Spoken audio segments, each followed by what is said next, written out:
Nagi, prisipažinkite, kiek iš jūsų turite nusipirkę brangius, gerus Nikon naujus fotoaparatus, sukišę po 3-5 tūkstančius eurų ir vis dėlto pacientus paveiksluojate savo pigiakų smartfonų. Turbūt daugelis iš jūsų norėtumėte išmokti gražiai, normaliai paveiksluoti, naudodamėsi savo turimų sisteminiu ar veidrodiniu fotoaparatu, bet jį laikote nukišę į spintą, nes tiesiog nemokate jo naudotis arba negaunate tokių rezultatų, kokių norėtumėte.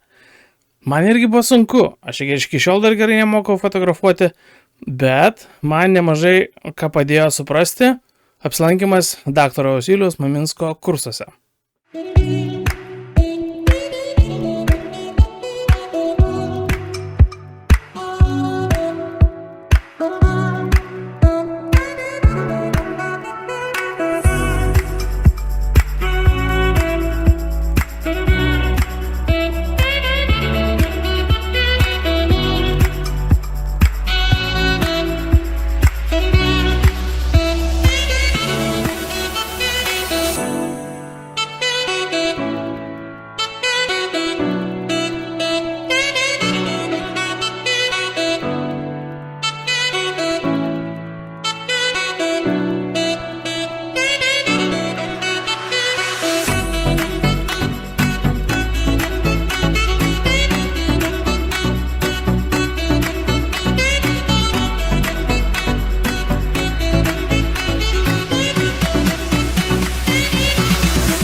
Ir norėčiau patarti tiem, kurie tikrai domitės, kaip daugiau išspausti iš jūsų brangių pirkinių ir gauti profesionalaus lygio rezultatus, apsilankyti kaip ir aš daktaro Juliaus Maminsko fotosintezės kursuose.